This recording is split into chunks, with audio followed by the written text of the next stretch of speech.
Hi, everyone, and welcome to the session Beyond the Basics Leveraging Consumer Insights for Game Changing Brand Creation. I'm Quirk's News and Content Editor, Marlene Ramirez, and before we get started, let's quickly go over the ways you can participate in today's discussion. You can use the chat tab to interact with other attendees during the session, and you can use the Q&A tab to submit questions for the presenters during the session. Our session is presented to you by Suntory Global Spirits. Enjoy the presentation. Hello, and welcome to Beyond the Basics, Leveraging Consumer Insights for Game-Changing Brand Creation. My name is Eboni Washington, and I'm the Director of Innovation and Futures for Suntory Global Spirits. And today I'm going to walk you through the process we undertook for Nectar Collective, our newest innovation, which is a better-for-you, ready-to-enjoy proposition. On today's agenda, I'll be walking us through a little bit more context about the work stream, what our innovation process was, strategic collaboration, white space identification, how we approach consumer validation, commercial execution, and then a few key takeaways. To kick this off, I want to present one of my favorite quotes. It is from Mark Twain, and it says, "It ain't what you don't know that gets you into trouble. It's what you know for sure that just ain't so." I think a lot of times we can feel like we know the consumer so well, that things are so predictable, but people are complex, right? People evolve. I think even COVID showed us that the world can turn on its head quite unexpectedly. And so it's important for us to always stay open to new information, new ways of thinking, new ways of doing, because we don't want to get stuck, right, in a rut and keep trying to do the same things over and over, because, that's how we get to bigger, better innovations. So, how we got to this project. Suntory was essentially looking to build out new platforms, which could have been brands, line extensions, business models that were unique, consumer relevant, and scalable. We really wanted to have the goal of achieving profitable growth through a differentiated, premium, ready-to-enjoy proposition that fused quality, taste, and emotional appeal. The challenge, though, is that we are in a very cluttered category. So we really needed to break through, and we really needed to work around that consumer skepticism by addressing undermet needs and tensions. So why is it that certain categories resist disruption? We have established norms and entrenched competitors. We also have high regulatory or technical barriers. And last, we have consumer loyalty to legacy brands. And all of these come together at times to kill ideas, right? It can be so much of a challenge that you just, you stick with the status quo, or you just, change the flavor and that's it. But we really had to resist wanting to kind of give up, but really push through and overcome these obstacles. You also have to deal with internal dynamics. Lots of cross-functional teams play a part in launching a new innovation. And some of those can be helpful. Some of those can be a little less than helpful, right? And yes, I do have legal at the forefront on purpose, because I think at times they're the most likely to probably say no, right? But what we did, and you'll see later on as I'm going through the presentation, is we really thought of ways to bring all of these teams together on the journey, so that there was more buy-in, so that they felt like they had some skin in the game with some of these concepts, and were really more of a support rather than an obstacle or a challenge. So we had a 4-phase innovation journey, and that was really meant to guide these cross-functional teams from the early white space mapping to a launch-ready concept. We started out with territory mapping, and that's really just, us exploring, us synthesizing the trends, understanding what's going on with consumers, and really defining what those opportunity spaces were. And that's how we got to a shared understanding of where to play. Then we moved into ideation, and that's really where we brought in a lot of our cross-functional partners. We had them sit in a workshop and brainstorm. What are ideas? We said, sky's the limit. Nothing is too crazy for us. And I think one of the things we would say in the workshop is that, you start with crazy and you work your way back to feasible, right? We also did a lot of rapid exploration just to see, can these ideas work? What's going on? And we got to a short list of viable platform directions. Then we went into concepting, and that's where we started to shape and validate core ideas. We also moved into concept development. So we started brandcepting, thinking about what would these concepts look like in real life. And that's where we got to top concepts ready for refinement.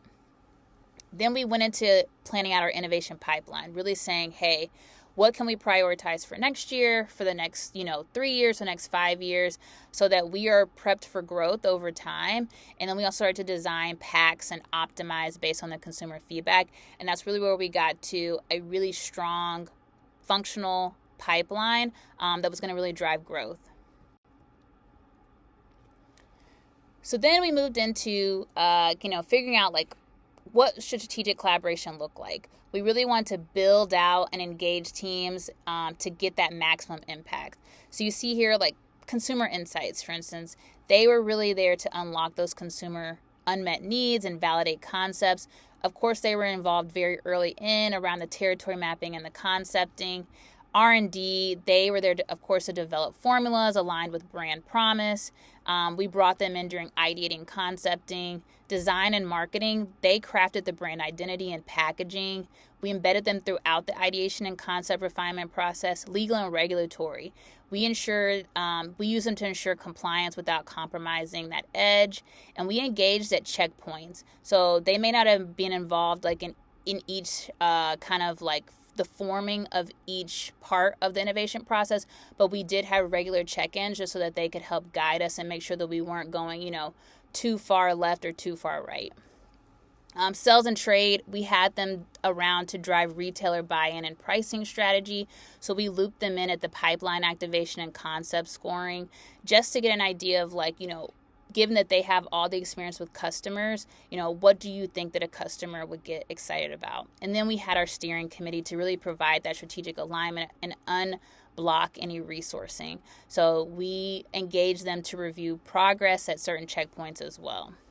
For our core team, which is probably the most important part of this, we really had kind of only 4 criteria. We wanted people that had a bias for action and agility, that were able to be strategic storytellers, that had a collaboration first mindset, and that had a familiarity with category nuance. You'll see here, there's nothing about function or tenure. We wanted a mix of all of that. I wasn't, I cared less about, how long someone had been at the company or what level they were at, but more so what could they bring to this project? How did their mind work? How creative were they? And that was super important for building out that core team, because sometimes you can feel like, oh, I've got to have this person because they're a director and they've been here for 10 years, but maybe that person's not great at innovation. And that's okay to acknowledge. And it's okay to maybe bring in a junior person from finance, because they're just super creative, right? And so that's really what I thought about when we were building out this core team. And then we have white space identification framework. So we basically started with consumer macro trends. And this is where we said, hey, what's going on in the world? It could be economic instability. It could be people are really interested in like global cuisines, or it could be that, we have an aging population. Just generally, what is going on with consumers? Then we drilled down to say, well, because of those trends, what are the cultural shifts? What behaviors are changing because of these trends? And then we said, particularly for ready to drink, ready to enjoy, we said, what's the future of that? What would that look like for our category? And from there, we were able to really identify what opportunity spaces were the ripest for us, which then led us to creative territories, which we use to ideate. We use them as inspiration. So here I'm giving you an example of one of the spaces that we created and the elements of that. So what we found coming from the macro trend of health and wellness, becoming more holistic for people, is like we came up with this space called Better Being. And this is really speaking to the fact that modern life is really wearing on people.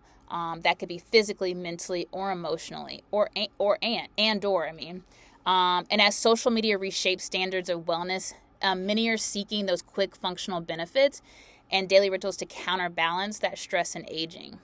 So we see, like, for our category in particular, where we see that going in a future state is that, we really want to avoid, not being transparent. Ingredient sourcing and clean labels are going to become more and more important.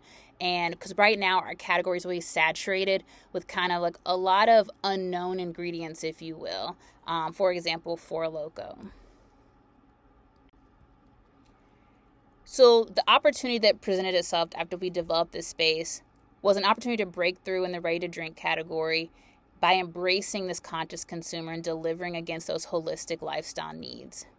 We know that many RTD alcoholic beverages kind of mask that manufactured taste with overly sweet, syrupy, and bland flavors. And we saw an opportunity to lean into realness through naturally sourced sweeteners and ingredients that celebrate authenticity and ultimately deliver a superior taste. So we really wanted to just say no artificial flavors, no ultra processed ingredients, just simple sweetness as nature intended. When we think about engaging consumers, this is the most important part. We made a lot of time in the process to engage with consumers frequently. They were our number one stakeholder. So we started out doing a quant idea statement test. We had over 50 ideas. So we created just 2-sentence idea statements, and that allowed us just to get a really quick read on, how are consumers reacting to what the ideas we developed. And it really allowed us to kind of cut down that list. We also did an informal qual dip, and that was kind of a quick pulse check with consumers for any obvious optimizations to some of the narratives and renderings that we had developed. Then we did a second kind of quant concept test. So we took the 10 kind of Basie style concept narratives and renderings and 2 benchmark concepts into a quant screen to help inform us on what should be our top concepts to bring into product development. And then we start to prioritize based on the results of that test. And so those top concepts that were identified, we brought them into a qual research party. And that really began to kick off the full proposition testing and brand development. So the research party, that was probably one of the most exciting and valuable parts of this process. This was the first time for me ever completing something like this. So our agency, which was so amazing, they had a space that they transformed into essentially the brand world of the top the top concept.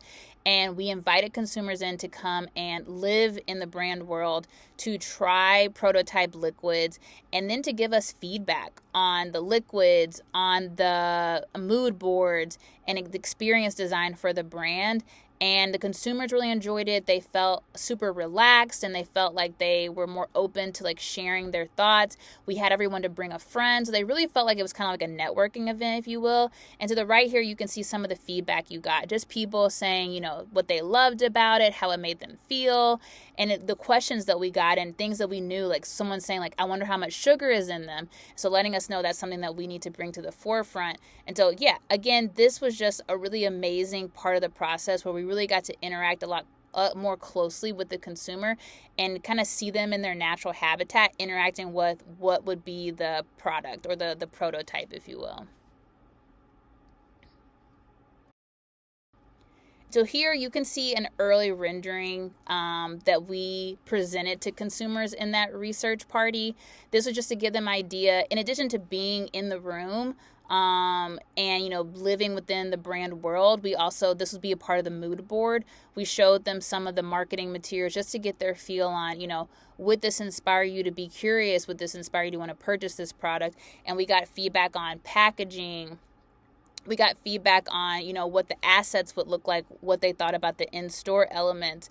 And again, super valuable feedback was received that we were then able to pour back into the product. And you'll begin to see the evolution as we continue on in this presentation.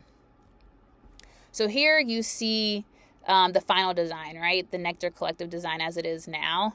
And this is really all feedback from the consumer, right? So overall, we saw that the consumers appreciated a simple yet elegant layout that was easy to shop, that had strong flavor, imagery, and color. People really made it clear that they just wanted to know exactly what they were getting, but they wanted it to feel elevated. We included the tagline where flavors harmonize, because that is meant to communicate a balanced and premium taste experience while being short and catchy. Then we also had here the logo. The minimal icons suggest purity and natural ingredients, reinforcing the brand's premium and harmonious qualities. And that gold and white color palette really enhances the luxurious feel, making the brand visually appealing and memorable. And then we had the ingredient imagery. Again, People really want to know what they're getting, so we had a realistic representation of what the ingredients are, and that really helped to influence those quality and taste perceptions. And then, of course, we have the flavor color. We wanted it to be bold, wanted it to be prominent, because that really enhanced that shopability. We put the concept into bases to get that kind of final check to say, like, hey, have we done our due diligence? Is this good? And to also get the volumetrics forecast that comes with bases testing to understand, is this going to help us meet our commercial goals? And we were very excited to achieve a brand grower status in the bases testing. And here you can see the version that went into bases. If anyone caught it, you see the name changed to Nectara. That was thanks to legal, but that was also one of the names before we got to Nectar Collective. But yes, this was kind of our confirmation that yes, we're on the right path. It gave us also a lot more evidence to show people internally, to show distributors, to show customers that, we believe in this, the consumer believes in this, and this could be a really big thing. We also understood that the success of a breakthrough innovation requires go-to-market planning that best nurtures the brand.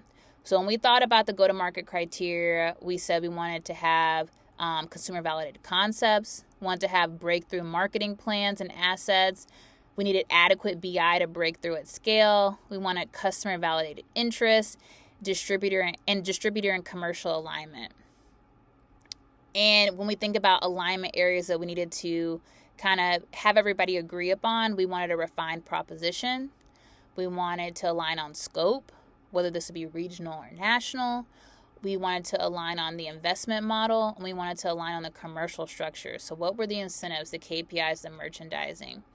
And then last, we really needed to work on, would this be a national launch scale, or would this be targeted?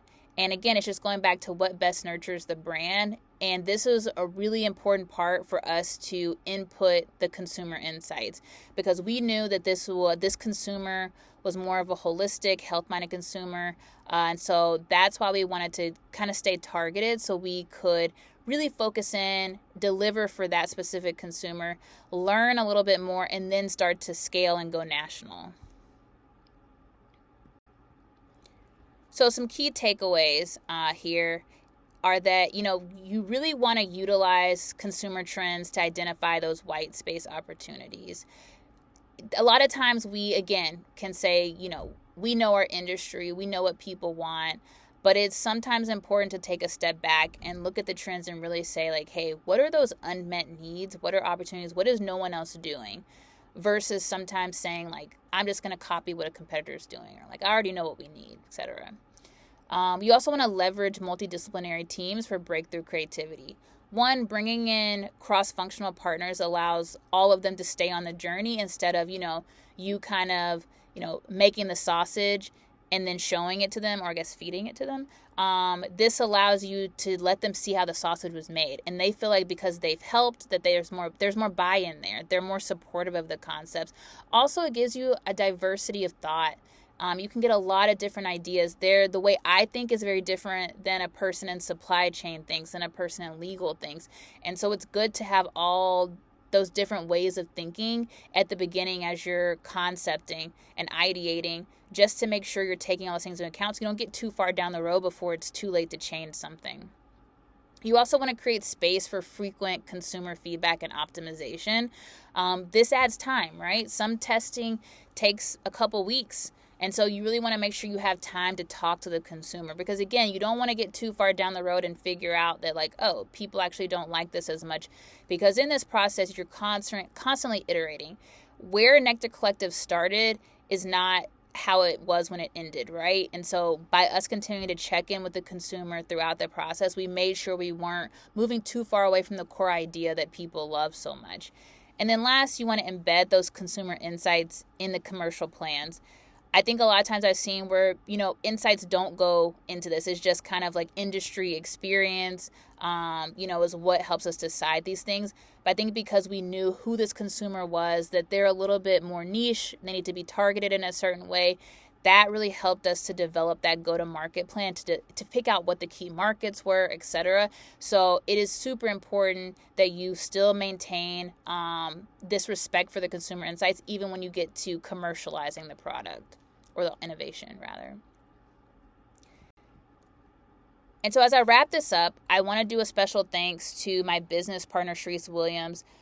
She was really the leader of all of this whole work stream last year. And so this would not have been possible without her. So again, I want to give a special thanks to her. The innovation agency that we worked with was Sterling Rice Group. They were absolutely amazing. I cannot say enough good things about them. And so also special thanks to them, because just like with Sharice, without SRG, this would not have been possible. So thank you everybody for taking the time to join this session. I hope you enjoyed it. I hope you found it valuable. And please let me know if you have any questions. I am more than happy to answer.